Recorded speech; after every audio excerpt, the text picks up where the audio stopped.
Hi, this is Tammy with Life Began in a Garden. In today's video, I will be talking about the power of plantain and also showing how to identify the plant and how to use it to make plant salve. Thank you for dropping in on our sister gathering. Feel free to have a seat and join us as we learn about plantain. I have included pictures here of all the parts of my book that discuss the things that we will be learning today. I have decided to do very little editing of our get-together, so you will hear my sisters in the background, and you will also hear me call plantain veins by stems several times. But I didn't want to voice over my mistakes. This is the salve that we will be making today in the video. It's called Simple Plantain Salve. I call it Simple Plantain because it is only the plantain and the oil that it's infused in, and beeswax. Those are the only ingredients that are in it. It's good for 1 year from the date that it was made, so be sure to put the date made on your container so that you know how long it's good for. Plantain salve is good for so many different things. You can use it on dry skin, even eczema. You can use it on rashes. That should say scrapes. You can use it on scrapes and bug bites and stings like bee stings, mosquito bites, anything like that. It's good for so many different things. I hope you enjoy the video. Today we're going to be working on plantain, the weed, which is actually an herb, but it's a wild herb. And it is not plantain, the thing that looks like a banana. So I made a book for everyone. These are my sisters. And we're sister time. We have a sister get together about once a season, I guess. Probably we got more often than that. And we do different things at our get together. So this one's at my house. So I'm going to teach them about plantain and what to do with it. And we're going to make a salve. I'm going to teach them how to identify the plant. So she put these little the little container so we can make our own salve. It's got labels in there. It's got one for the top to go on the lid. And then it's got one for the bottom. It goes on the bottom of the container. And then because I wanted all of them to also show what the salve is good for, this is going to wrap around the edge of it. It's going to look like this. So I have this on top. Very nice. And then the back will say, and it's important to always put the date that you made the salve, because typically they're good for about a year. We're using olive oil in this one, and olive oil has a really long shelf life, so this actually probably, if you store it right, could be used more than a year or longer. But on the safe side, a year. The way you know if it's gone bad is if the ingredients that you use in it start separating. You'll know by looking at it. Or if the oil that was used in it starts to smell a little rancid. And this is in everybody's bag, and it's beeswax pellets. And you can buy these on Amazon. You can buy them different places, but not like you can't go to Walmart or somewhere and get them. But you can order them, and the thing I like about them is that they're little tiny pellets. I don't know if you can see that, but they're just tiny little pellets. And they melt quickly when you're infusing them in the oil. So if you're not a patient person, then this is great. However, That's fun. I'm sorry. However, I have friends who are beekeepers, and I get this beeswax from them. It doesn't look like this when I get it. It has bee legs and bee parts in it, and it's all still has some honey in it, and it looks pretty bad, but there's a process that you can do to separate it and get just the beeswax and filter out everything else. And so that's what I do with it. And then I have my own beeswax that I know nothing's been done to. So this book, mine's a little different. Mine's a little different than your all's book is. And it's different because some of the information I put in the book. And this information that I have here is in yours, but it's not in this one because it's there. So anyway, we're going to go by the book. I'm just going to go by one of yours so that we stay in order. Your books look a little different, and I don't know if you noticed, but I did something personal, like Lisa's got a new best friend, and his name is Winston, so I gave her a cat on the front of her book, and I put your kids' names on yours. And Isaiah is where yours starts with. Oh. So, Because it says it's how beginning and Carla, yours, one of the tabs on yours says Ruth. And these are tabs that you can mark in your Bible to separate the different books in the Bible. And so I use them as the tabs for them. Now what is this one? But when we get to that, it has more information on it. Okay. Okay. You need to show Okay, us so Carla, how about you? It's in on yours, and if you can keep up with us and just do that while you're.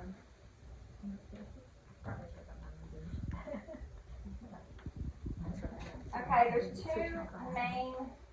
There are a lot of different species of plantain, the weed, but the ones that we have growing around here are either the broadleaf or the narrowleaf. And I don't know that any of the others are growing around here. However, plantain is worldwide. It's everywhere. It's everywhere in the United States. It's in all the other countries. It's everywhere. So you have to wonder why this plant is everywhere. But if you think about the fact that God created all these plants have a purpose here. He didn't do anything uselessly. He didn't just stick plants out there for the heck of it. So everything has a purpose, and we're going to discover some of plantain's purposes and also ways to identify it. So if we start at the beginning, this is what the plant looks like, what the leaf looks like for a broadleaf. She's got it there. Oh. So, broadleaf plant, if you hold it up toward the light and look at it, its veins are starting down there at the stem and they're going up.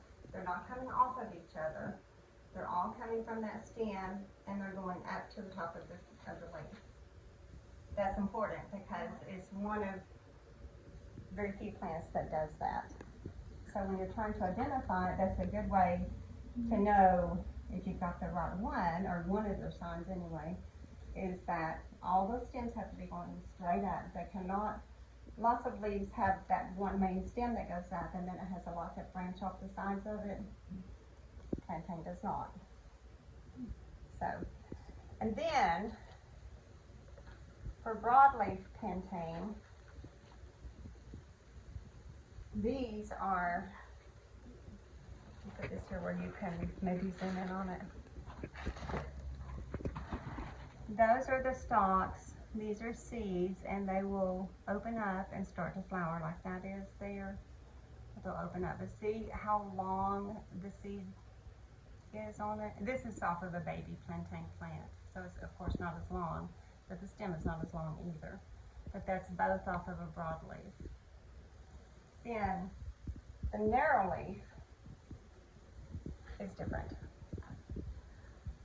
Something to note about it though is that even though they're both broadleaf, even though their seeds are different and their flower heads are different, they're fatter, and the narrowleaf only has the seeds and the flower heads up at the top, where this one has all of that, the broadleaf. But neither of them have any leaves or anything coming off of that stem other than those seeds. So if you see something coming up and it's got little leaves branching off of it and you're trying to determine if it's plantain or not, it's not. So that's something to remember. Then so plantain grows as a rosette, which means that all the leaves, it has a bunch of leaves, first of all. You're not, if it's a plant that's only got a few leaves coming up out of the ground, it's not plantain unless someone has picked the other leaves off. But if it's obvious that it's just got a few leaves, it's not plantain. Plantain has a bunch. And they all come from the very same center part. I'm going to get to there. So in your description, or the little drawing of plantain, you can see that all those leaves are starting down there at the root. They're not spread out like that. That one plant stays contained within that one root. And then out of the center of that is where the stem comes out and the seeds are. This whole plant is edible, but if you were to eat plantain, which lots of people do, you can eat it in salad, you can eat it in a soup, you could do a stir fry with it, I'm talking about just the leaves. If you're going to eat the leaves raw though, the little baby ones are the ones to get, not the bigger ones, because as the leaves get bigger, they get more bitter. So for flavor purposes, the smaller ones are better. And the seeds are edible.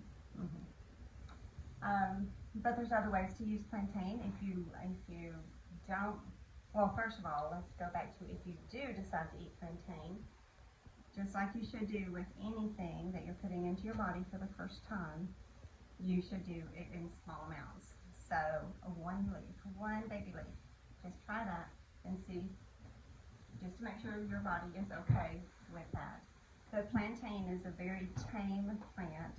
I mean, tame in how it is to our body, not tame in how it grows, because it is so persistent and mankind is so persistent and mankind is so determined to kill this plant, and this plant is determined to live. And it keeps coming back. Even if you spray your yard, you're going to have it back again the next year. You're going to spray it again. So, however, when you are picking this, don't pick from a place that you know or even think has been sprayed with a herbicide or a pesticide or anything, because that plant will absorb that poison that's in there in those sprays. So get it somewhere that they don't spray. You'll know, because all around will be weeds growing. There'll be more weeds growing than grass, like there is in my yard. So I like it. So just make sure that it's not been sprayed. Also, I don't pick anything from my yard in the back because I have a boxer, and that's her bathroom. And I also have a cat who is an outdoor cat now, and that's his bathroom. So I don't pick anything out there because chances are it's been peed or pooped on. So, the other place I would say not to pick it would be roadsides. Anything close to the road, a busy road, I would not pick anything off of, whether it's you're just using it for medicine or you're using it to eat, either one, because a lot of the contaminants from the road end up, when it rains, it ends up over there in the ditch where that's growing at. So pay attention to those things, and if you decide to go pick some plantain and you want to eat it fresh, then just get the leaves, the small ones, and start it small, and then wait until, this can also be made into a supplement, like, what is it? There's different companies who make supplements like fruit and vegetable supplements, and you just take them as a little capsule and you take 2 or 3 a day of each one. So you can actually make your own, and I will do a video at some point that shows how I do mine, and everybody can do their own thing. But the good thing about making them yourself is you can decide what goes in there. So if you wanted to plantain in as a supplement, I would not do a capsule that is full of plantain by itself, because that's a lot. You have to actually dry the plant and powder it, get it into powder form, and then that makes, like, all these plantain leaves that are here would probably not fill up one capsule. So I wouldn't start with that much plantain to eat once you know your body's fine with it. That's fine, you could do that, but know what you're doing and know that your body is okay with that plant before you like really sit down and have a salad made out of plantain. And so if you keep those things in mind, then I think we'll be fine. And then I want to explain back to the rosette thing again. Just make sure that everything's growing from the same central location and that it has a lot of leaves. And it grows in a cluster from the same central spot in the ground.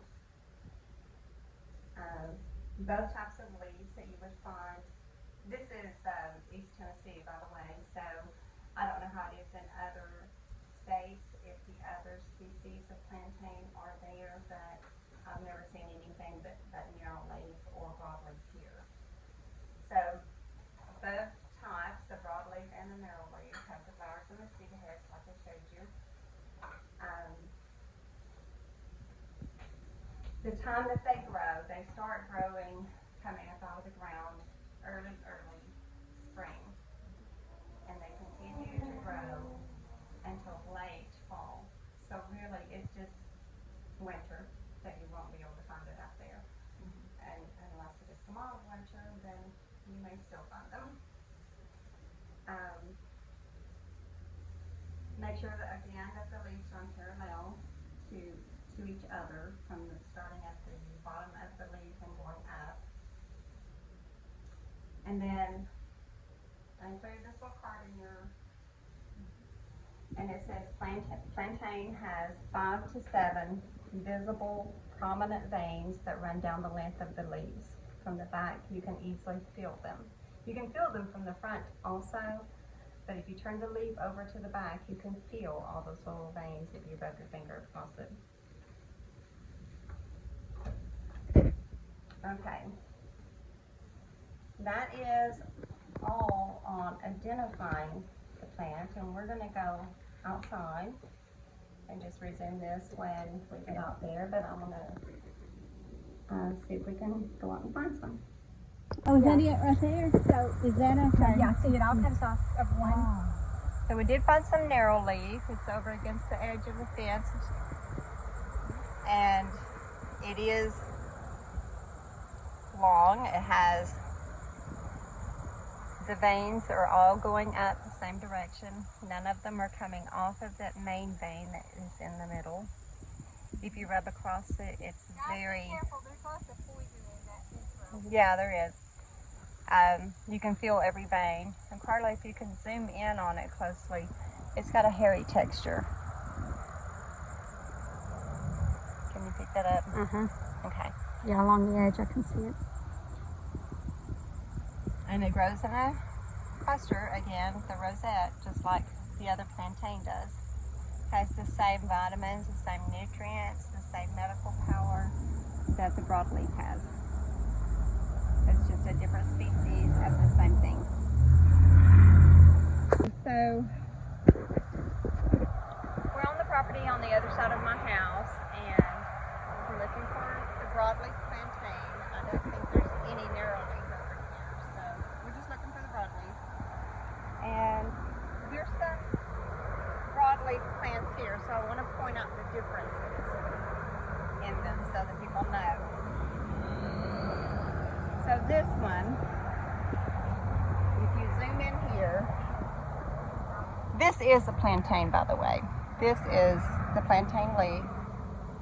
And see how the stems come up? They're all coming from the bottom and coming up the plant. And then this is the little stem that came off of it. This is a baby one. And that's the little seed heads. This looks close to plantain if you look at the shape of it.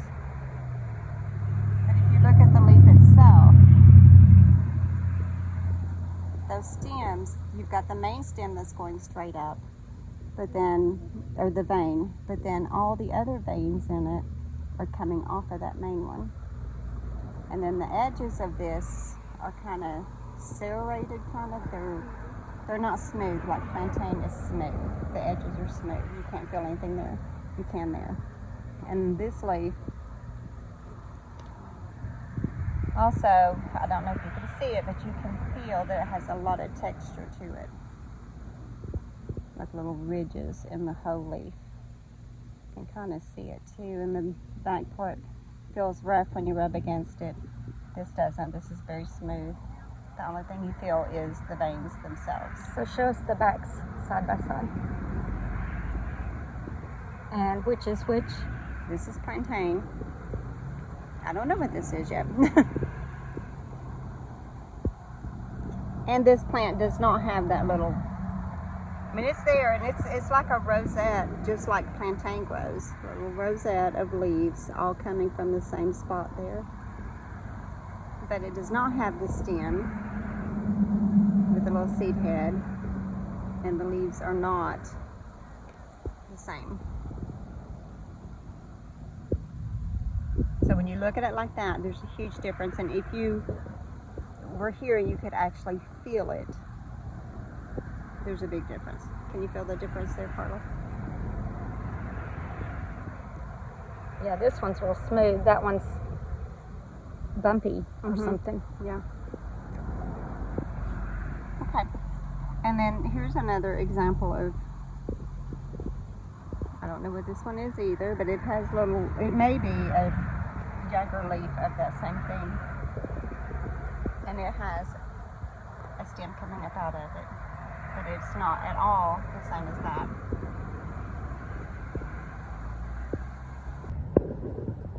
So I have seen these weeds in my yard all my life and thought they were just useless weeds.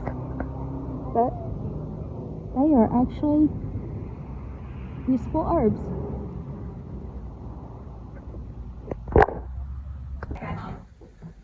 So we're going to start now with making the salve. I titled it Simple Plantain Salve because all we're using is the olive oil that the plantain infuses in and the beeswax to make the salve the consistency of salve. Okay. And we're not putting anything else in it.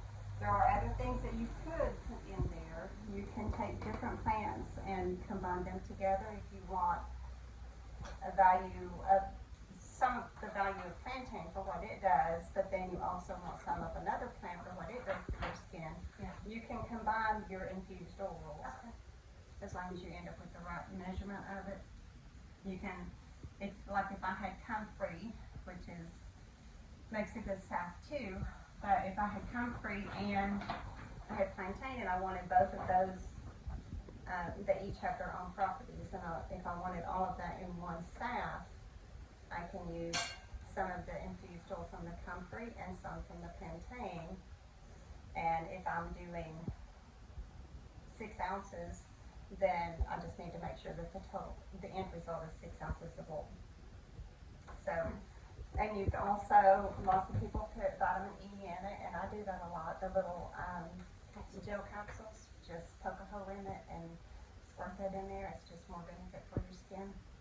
But I did not want to do that with this one because I want you all and everybody else who tries plantain salve for the first time, I want you to see, like, whatever result you get, it's mostly, although beeswax is antibacterial in itself and kind of an antibiotic in itself, but it's really just the beeswax is in there to make the salve more solid, because otherwise it's just an oil. So if you put that on something and it works, it's the plantain. So I want you to know, like, experiment with that and see what that works with and what it doesn't work with. Okay. And don't go home and rub it all over your legs if you've never used it before. Choose one little spot.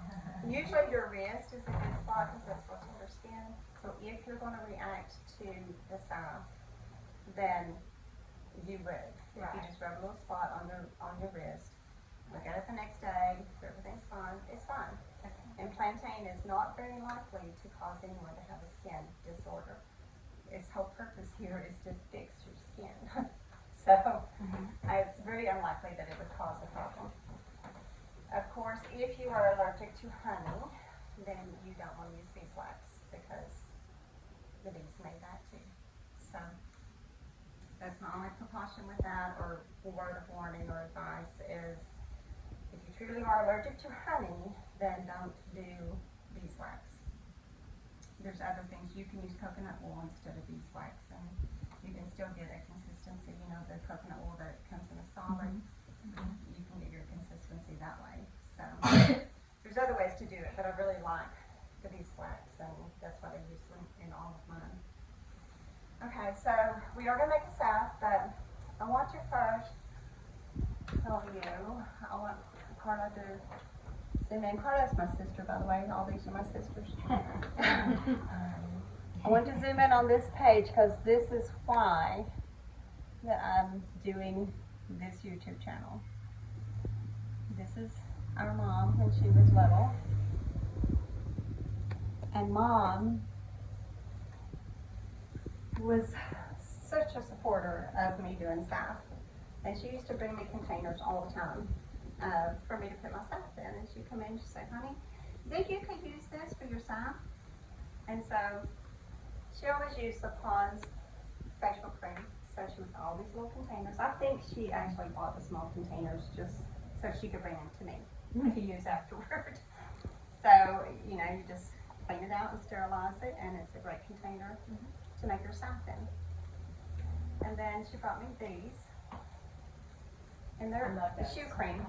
And this one's actually an antique. It's got the little print around it, a horseback rider.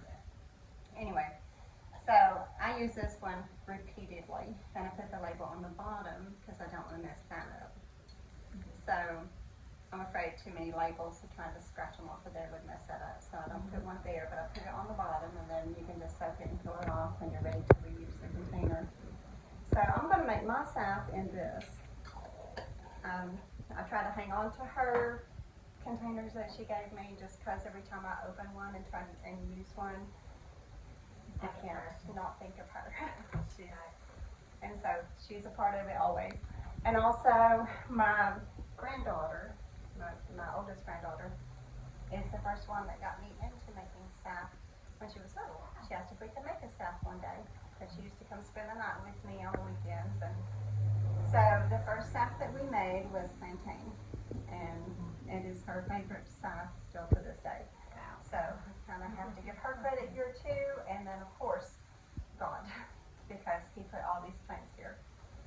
And so this is kind of my journey of trying to figure out what they're all about and what kind of things they can do for us. And I just want to learn more about His garden because I'm kind of tired of my own. So, okay. So now, for the salve, the first thing that you need to do, of course, is pick your plantain and dry it. And I just lay it out on a screen usually and just let it dry. And if you put it where it can get good airflow and keep it out of the sun, then it dries quickly. And then you powder it. And this is super fine. I said powder it, but you crush it. This is crushed, but the next step down from this would be powdered because that's how fine it is. So you're supposed to use half a jar of your herb packed. I'm not going to pack this because it's already packed because it's so fine. What size jar are you using? This is a pint jar. So when we fill this up, we're going to fill it up all the way to the top here, and that would be 16 ounces, except that when it's time to filter the plant out of it, you're not going to have a full 16 ounces because the plant's taking up some space. But that's what you would do first. But you always label it and date it. So you do the same thing here with this. When you pick it and you dry it and you put it in here, because what it is, don't ever think, oh, I'll remember what that is, because you won't. No, if you're related to the overcoats, you won't. So, do not do that. Label it, put what it is, and put the day that you did that, and the year, because this is good for at least a year, just like this. But then that last month of the year, you could take this and turn it into this, and it's good for a year again. So the plantain is in here, and the oil. So our next step, this is what I did July 15th. You need to, the way I do them most of the time is that I just pour the oil in this, and I get about this much plant matter in there, and then pour the oil in, and then I put a lid on it and label it, and I just set it on the shelf where it's dark most of the time. And I let it sit there for 4 to 6 weeks. And then once the 4 to 6 weeks are over, it's okay if you go over that, but you need at least 4 weeks for it to infuse, for it to pull everything out of the plantain that it needs to pull out. You don't have to stir it. When I go by it, yes, I don't stir it, but I just shake it. Because it'll settle to the bottom. So if you just give it a shake every now and then, you're not going to remember to do it every day. And if you do, great, but I'm probably not going to remember to. But anyway, do that.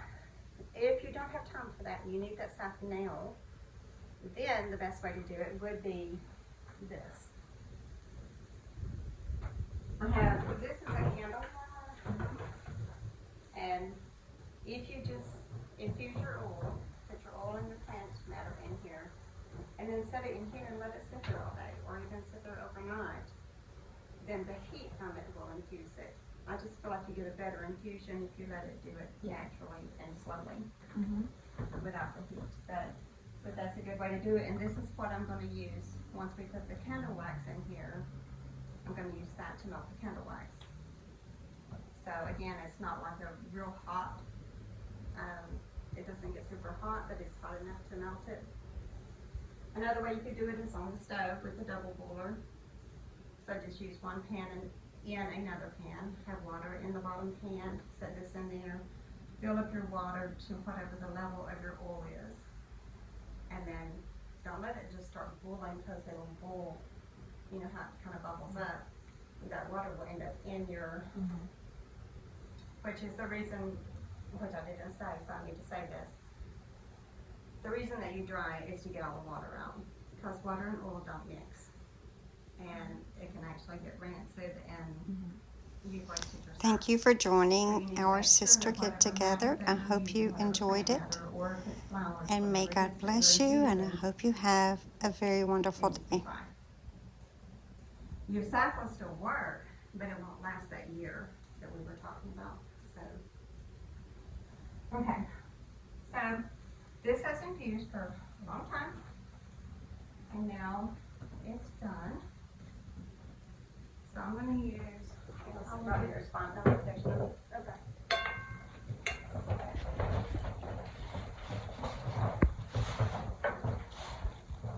So I'll shake it up one more time just to try to get all that off of the bottom, because I'm going to pour it out.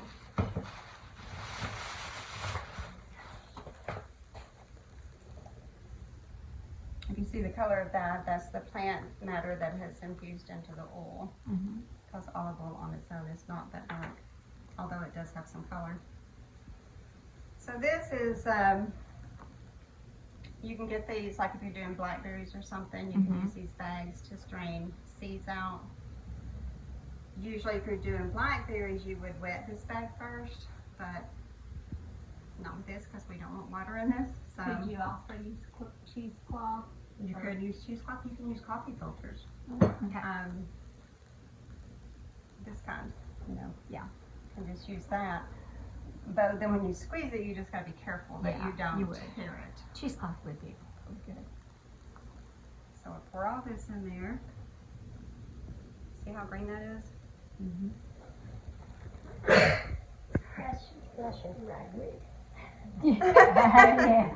It's that goldenrod. She's at it again. Okay, So then once it's in there,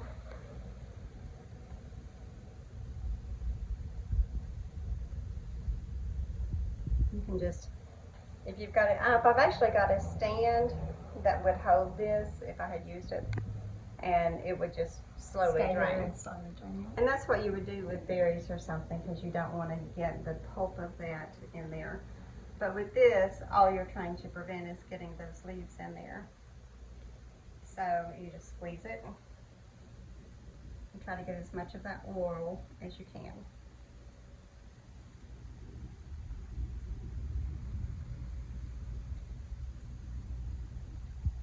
It's very potent. Yeah, it is. Looks like you're milking a cow.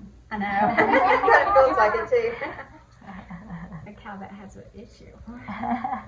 I never milked a cow except for when we had our get together at your house that time, that 4th of July thing. It was Oh yeah, our and y'all had a festival cow. thing. Yeah, Yeah.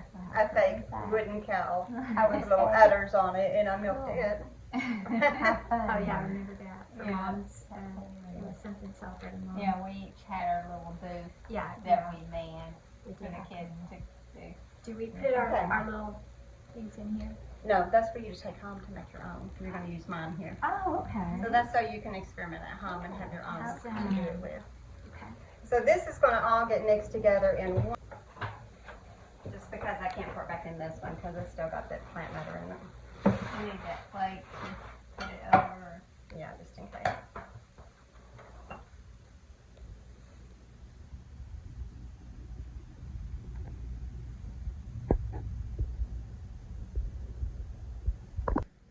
Okay, I had to go back for a second, pour the oil back in here because I forgot to weigh the jar first. And so I have scales here. This is very handy to have. If you set the jar on there first and then turn it on, it will cancel out that weight of the jar. And that's what I need. When I pour this in there, I don't want to know how much the jar weighs. I just want to know how much oil I've got.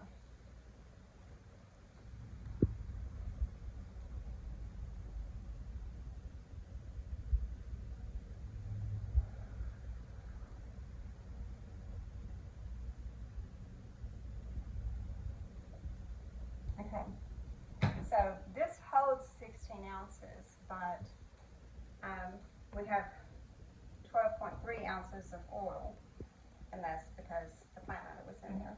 And we lost some oil just in this that I didn't get squeezed out either. So now we're going to take this, which is 12.3 ounces, and in your book, I don't know what page that we're on, but there's a page that says plant or oil beeswax ratio or infusion. I don't know what I said on it. Is that it? Here it is. No, that's one right. Okay. Infusion. So for every 3.5 ounces of oil, you need half an ounce of beeswax. Okay, so I'm going to set this over here.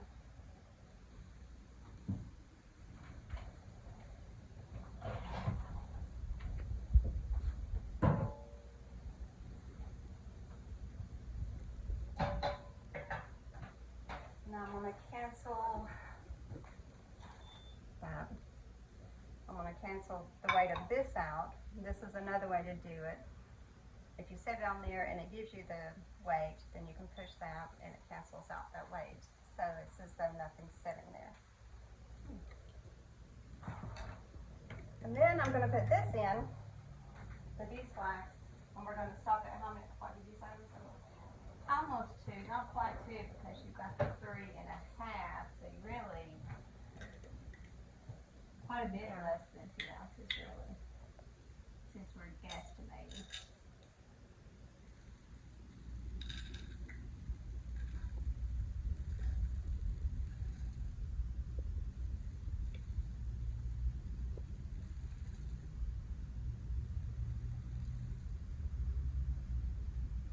So 1.55-ish. Okay, we're going to stop it there. The good thing about this is, if you make make a salve and it's harder than you want it to be, it hasn't hurt it any. It will still melt with the touch of your finger rubbing on it. It'll still melt. You may not be able to actually scoop your finger down into it as easily. That's the only difference. So, if you decided you wanted more, you can just reheat it, put a little bit more beeswax in there, and get it a thicker consistency. So more like the consistency of lip balm or something. Yeah. Okay, then we just pour all of that in here.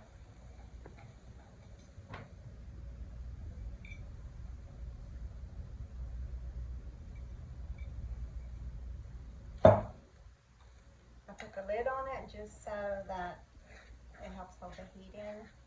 Oh, that's the wrong lid for that. While it's infusing. And then I'm putting it over here in this. It's already turned on and already had started, so that you can see the beeswax went to the bottom. So as it melts, you won't be able to see the little clumps of beeswax anymore. It'll be infused with the oil.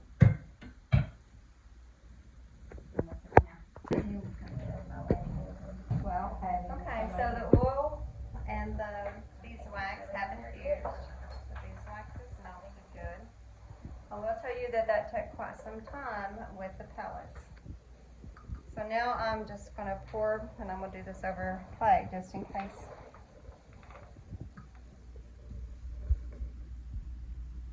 Don't go all the way to the very, very top. Kind of do like you do when you're doing, when you're canning. Stop at about that point where the lid, the screw band part of it. Stop about there. So I've got that much. And then with the lid, I would not put it on there yet, let this cool. So I like to just set it, if you want to follow me over here, I like to just set it somewhere. This kind of stays cold like this thing here. It's a stone, so it kind of stays cold. And once that starts solidifying, then you'll see a difference. You'll see it'll film over the top, and you'll be able to see that it changes color as it goes up. And then it's ready for the lid. So that you can put your date on And it. there's no up or down on those containers. Goes on the bottom. As long as you get it in there. And you take your lid. And I think I put that one on the top. And these are 2-inch labels. Okay guys, if you've noticed the bag sitting in my living room, it's not that I need to go to the dump. Part of our sister get together that we do, and we've done this for years, well over 10 years that I know of. I don't know how long ago we started it, but I don't know if you've noticed that we're all pretty much the same size, so this works especially well for us. Every time that we have a sister gathering, which is what this is called, we bring our clothes or lotion that we don't want anymore, or lotions, or whatever it is that we have that we don't want anymore that we think maybe one of the others would like. And we bring it to whoever's house it is, and we have a clothes swap or items, whatever the item is. It can be purses or shoes, or there's some lotion, there's some actual household things over there right now. And so we just take one bag at a time and we dump it out on the floor, and everybody's sitting around the bag. And you just pick through and pick whatever you want. We don't take turns or anything. we just dive in and we take what we want. And then whatever's left over, the lady holding the camera, Carla, her daughter at their church, she is over the clothes closet. So Carla just takes it and gives it to her daughter, and her daughter takes it to church and donates it to the clothes closet. So everything gets recycled and reused. And so it's better than taking it to the dump, or in my opinion, even better than taking it to Goodwill or Carm or wherever, because in the end, whoever picks out what they want here, they didn't have to pay anything for it. And whoever gets it from the clothes closet didn't have to pay anything for it. So if you have a group of friends or family members that you would like to start that with, it's really fun. And it helps you clean out your closet, kind of helps you stay organized in your closet because things pile up and before you know it, you have no room for the new things that you want. So it reminds you to go through your closet. So we go through our closet about 5 times a year because there's 5 of us. And when Mama was alive, she was part of this too. And so then it was 6 times a year that we would go through our stuff and bring whatever we didn't want here. So I don't know if you've ever heard of anything like that before. I don't know if we're the only ones doing it, but we have a blast with it. Thank you for watching this video. I hope that you have enjoyed it. I hope you have a very blessed day, and may God bless you.